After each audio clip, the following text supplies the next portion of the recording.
బీసీలంతా ఒకసారి BC SC ఎస్టీలు మైనారిటీలు అందరూ చూడాల్సినటువంటి లెక్కలు కాసేపట్లో మీ ముందుంటాయి. ఇది స్వయాన న్యాయస్థానంలో జరిగినటువంటి మోసం. ఎక్కడ?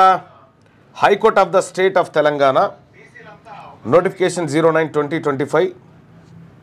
ఈ ఏడాదిలో direct recruitment to the post of the office subordinates in the Telangana judicial ministerial and subordinate సర్వీసెస్కి సంబంధించినటువంటి ఒక కీలకమైనటువంటి సమాచారం కాసేపట్లో మీ ముందు బయట పెడతా. కోర్టుల్లో ఉద్యోగాలు ఎంత మోసం ఉందో చూడు చెప్తా. ఇప్పుడు అది షాకింగే ఉంటుంది. రైట్. ఇది కాకుండా ఆర్టీసీ డ్రైవర్స్ది అదంతా మీకు మీ ముందు చెప్తా. ఇక్కడ రాష్ట్ర ప్రభుత్వం, తెలంగాణ రాష్ట్ర ప్రభుత్వం ఇప్పుడు ఏం చేద్దాం, హైకోర్టు కొట్టేసింది కదా, ఏం చేద్దాం, సుప్రీంకోర్టు పోదామా అని ప్రయత్నాలు చేస్తూ ఉంది. ఇక్కడ 2 రోజులు ఛాన్స్ ఇచ్చింది విచారణకు, ఆడ 2 నిమిషాలలో కొట్టేస్తారు అంతే. 2 నిమిషాలు, ఎక్కువ టైం కూడా పట్టదు. వినరు, ఇంత షేప్ కూడా వినరు. ఇంత ఇనేంత కూడా ఇంట్లో అంత సీన్ కూడా లేదు. ఇంకేదో పబ్లిక్ ఇంట్రెస్టు, తెలంగాణలో హయ్యర్ కోర్టు కాబట్టి ఈయన కాడికి ఇన్నది ఆళ్ళది ఇల్లది, ఈయన 1 నిమిషంలో స్టే అనిపోయిండు. అయితే విషయం ఏంటంటే తెలంగాణ రాష్ట్రంలో జీవో 9 పైన స్టే చేసినాం తప్ప ఎలక్షన్ నోటిఫికేషన్ను స్టే చేయలేదు మేము అని చెప్పి ఆన్లైన్ నిన్న ప్రచారం.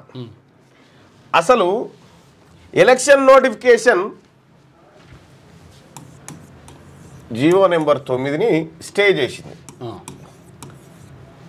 నిలుపుదల. ఈ జీవో నెంబర్ 9 ఆధారంగానే ఎన్నికల నోటిఫికేషన్ వచ్చింది. దీన్ని బట్టి రిజర్వేషన్లు ఖరారు చేసేసి ఏ సర్పంచ్లు ఎవరు, ఏ ఎంపీటీసీలు ఎవరు, జెడ్పీటీసీలు ఎవరు, బీసీలకు 42% రిజర్వేషన్ అని దీని ద్వారానే వచ్చింది. అసలు ఇదే స్టే ఇచ్చినాక ఇంకా ఇది ఎక్కడిది? ఇచ్చింది ఓకే, మేము ఎన్నికల ప్రక్రియను ఆపలేదు, సుప్రీంకోర్టు తీర్పుల ఆధారంగా ఆపలేదు అని చెప్పి చెప్తా ఉన్నారు. అయితే ఒక మాట, ఇప్పుడు తెలంగాణ రాష్ట్రంలో ఏమని చెప్తుంది, అందులో మీరు ఎన్నికలు నిర్వహించుకోరి కానీ 42% రిజర్వేషన్ ఇస్తా అంటే కుదరది. పంచాయతీ అంతా దీనికోసమేనా? తెలంగాణ రాష్ట్రంలో పంచాయతీ అంతా దీనికోసమే. హైకోర్టు ఏం చెప్తా ఉందంటే మీరు 42% కాకుండా ఎన్నికలు నిర్వహించుకోండి, దానికి హైకోర్టు పర్మిషన్ కూడా అక్కర్లేదు. ఇదే నోటిఫికేషన్ ఇప్పుడు ఇట్లున్నది కదా, అంటే ఎన్నికల నోటిఫికేషన్కి సంబంధించి హైకోర్టు ఇచ్చింది కదా.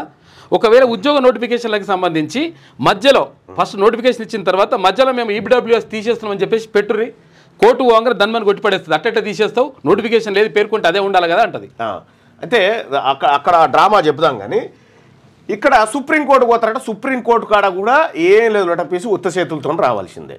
ఇంకా నేను చెప్తున్నగా రేపో ఎల్లుండో 2-3 రోజులలో చెప్తాడు రేవంత్ రెడ్డి, పార్టీ పరంగా టికెట్ ఇస్తామనేటువంటి మాట ఇక చెప్తాడు. పార్టీ పరంగా 42% అంటాడు.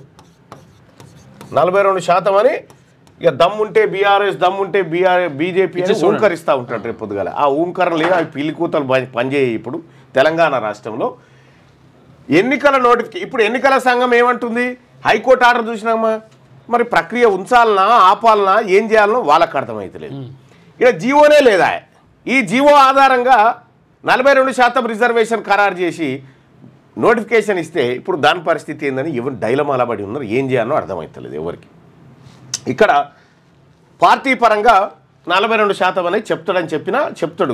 ఇయ్యాలను రేపు 2 జర వెనక ముందు అయినా కూడా చెప్పేది ఇదే మాట ఫైనల్గా. ఇది ఇట్లా ఉంది. మీ వ్యాపారం అభివృద్ధి కావాలని కోరుకుంటున్నారా? అయితే వెంటనే క్యూనస్ని సంప్రదించండి. Schools, colleges, banks, shops, office promotions, land promotions, political promotions, restaurant promotions, hospital promotions, పుట్టినరోజు వేడుకలు, శుభకార్యాలు, వ్యాపారాలు ఏవైనా, సందర్భం ఏదైనా ఇప్పుడే క్యూనస్ ద్వారా తెలియజేయండి. మీ వ్యాపారాన్ని అభివృద్ధి చేసుకోండి.